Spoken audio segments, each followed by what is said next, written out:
दोस्तों ये कहानी है राजस्थान के कोटा शहर की, जहाँ पे एक भूतिया हवेली है।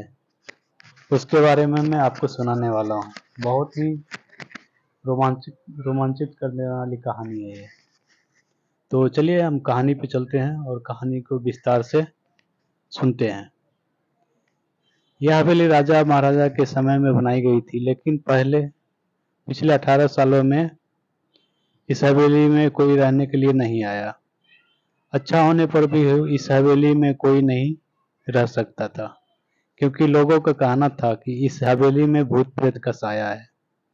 जब अजीत सिंह को इस हवेली के बारे में पता चला तो उसने यह तय किया कि वह इस रहस्यमय हवेली कोठी पर जाने के लिए जाएंगे, क्योंकि लोग इस हवेली में रह नहीं पा रहे हैं। इसके लिए वो इसका जांच पड़ताल करने के लिए जागरूक इच्छा हो गया इसको।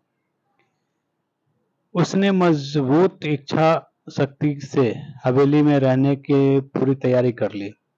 जब उसने हवेली के अंदर जाने के लिए पैर आगे बढ़ाए तो दरवाजे पर किसी अनजान व्यक्ति ने उसे रोक लिया और नजदीक जाके बोले, कौन हो आप और किधर जा रहे हो? अजीत सिंह ने जवाब देने के बजाय पूछा, जी आप कौन हैं?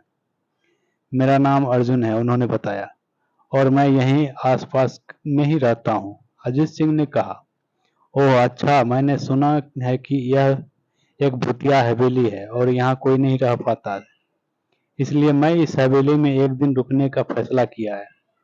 अर्जुन सिंह ने कहा, जी हाँ, आपने सही सुना है, और आप भी अंदर मत जाइए। मेरी माने तो आप भी वापस लौट जाइए, यहाँ बहुत खतरा है।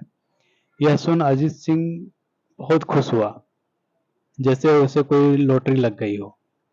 अर्जुन ने उनकी खुशी को देखकर बोला, आप क्यों खुश हो रहे हो?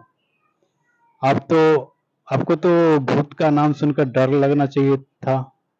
इसलिए शायद आपको पता नहीं होगा कि मैं भूत प्रेत में काफी दिलचस्पी रखता हूँ।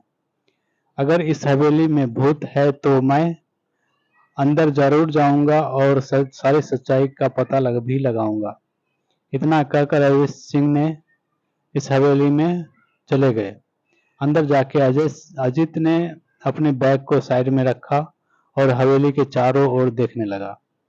सारे रूम भी चेक कर लिए। बाद में ड्राइंग रूम में जाके सोफे पर बैठ गया। उसने वहां पर दारू के 2-3 पैग भी लगाए। वहीं अचानक उस रूम में लाइट का एक बल्ब चालू बंद होने लगा, लेकिन अजीत सिंह ने उस पर ध्यान नहीं दिया। थोड़ी देर बाद दूसरा बल्ब चालू बंद होने लगा।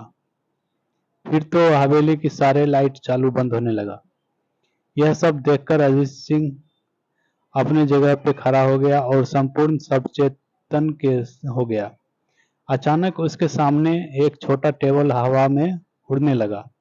करीबन 6 फुट हवा में जाके ऊपर गोल गोल घूमने लगा और बाद में अजीत की और तेजी से आने लगा। अजीत ने तुरंत वहीं अपने जगह बदल दी और दूसरी ओर चला गया, और वो टेबल जाके वहीं गिरा जहां अजीत सिंह खड़ा था।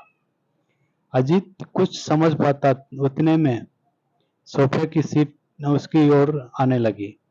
वो जल्द ही खड़ा हो गया और छलांग मार लगा के दूसरी तरफ कूद गया।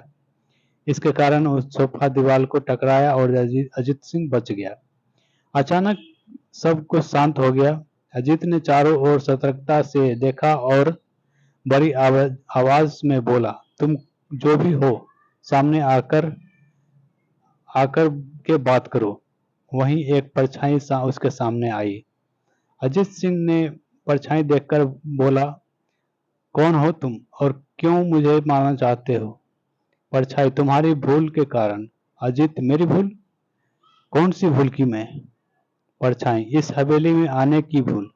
मैं किसी को भी इस हवेली में खुश नहीं देख सकती। अजीत, लेकिन क्यों?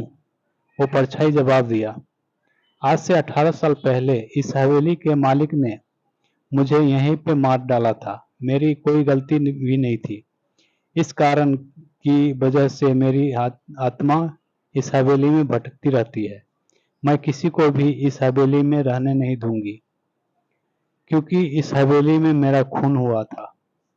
इस हवेली में जो भी रहने के लिए आएगा उसकी मौत होगी। अजित ने कहा, मैं तुम्हें अपने असली रूप में देखना चाहता हूँ। तुम्हें मारने के से पहले मैं तेरी यह इच्छा अवश्य पूरी करूंगा।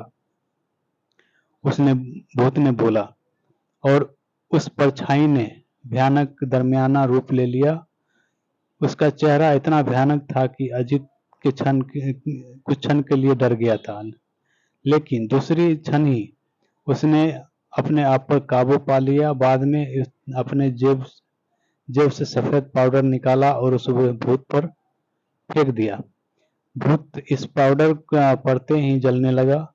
बड़ी बड़ी ज्वाला उठने लगी। वो बहुत जोर जोर से चिल्लाने लगा और बाद में पूरी तरह जल